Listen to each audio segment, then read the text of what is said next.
Welcome to Whisky.com. My name is Horst Lüning, and I'm the master taster of Whisky.com. Today we taste one of my very favorite single malt whiskies, a Glenfarclas 25 years old, and this bottle is quite expensive, a quarter of a century old, and you won't find it on every shelf of your local dealer. So the taste of this old single malt whiskey is very, very complex. You can't divide the taste from this single malt whiskey easily. You have to work on it, not by volume, no, by time. Nosing, to divide all those different aromas from each other. Why? This whiskey was matured in different casks. So we have on one side the American ex-bourbon barrels, and on the other hand we have the European ex-sherry casks. So we have different wood styles, different oak, giving different aromas to the whiskey.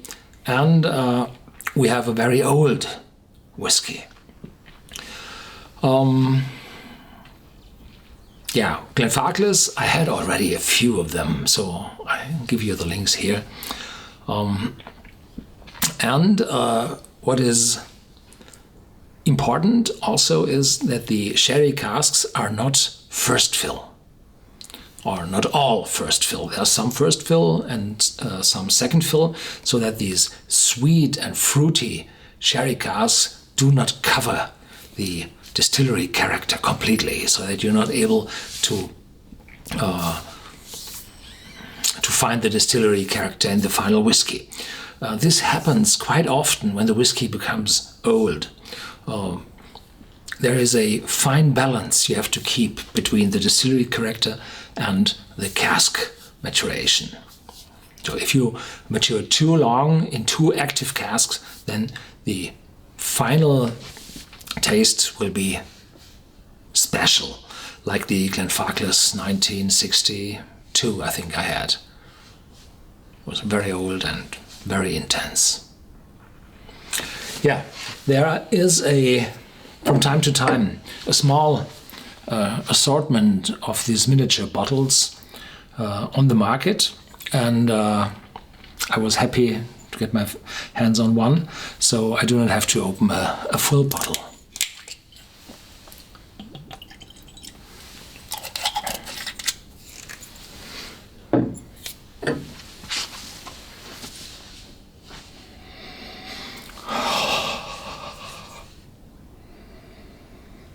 I have to warn you, this is one of my top 5 single malt whiskies.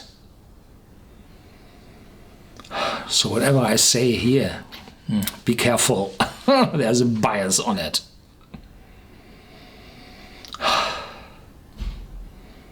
There's sweet jam, honey, and in the back some spiciness.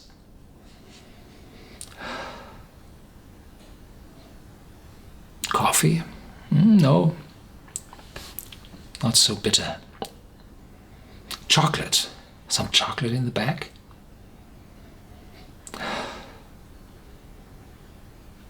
And mild spices, no bitterness at all.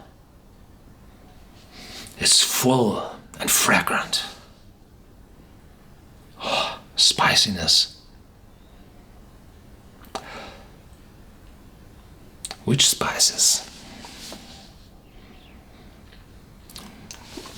Very far away, some aniseed. Closer by, a little cinnamon.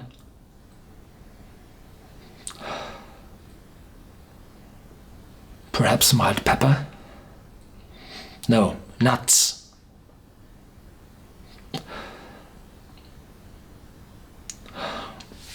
It's very, very complex, and you need a long time to get all those aromas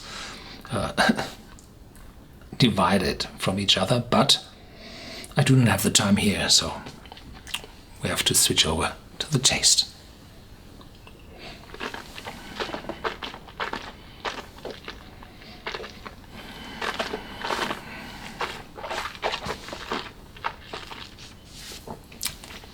Voluminous. on the tip of your tongue. Very intense, prickling. More chocolate, dark chocolate, going over to coffee. The oak is there, bringing up a little bitterness. The cask is strong, or the casks are strong. And the distillery aroma vanishes in the back. Sherry, fruits. But the all appearance is dark and strong. So whoever thinks an old whiskey is always smooth and mellow and mild, no way. This one is strong, intense, characterful, aroma-laden.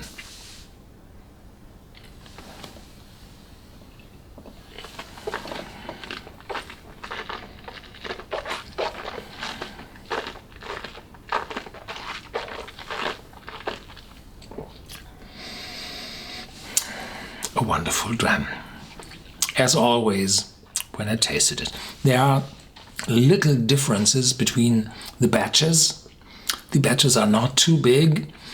They are bigger than the 30 years old or 40 years old, but they are comparably smaller against the 15 or 17-year-old. And so there is some change in those batches.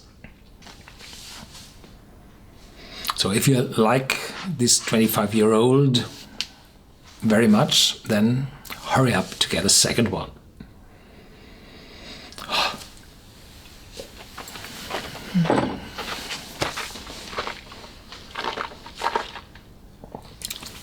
Thank you for watching Whisky.com.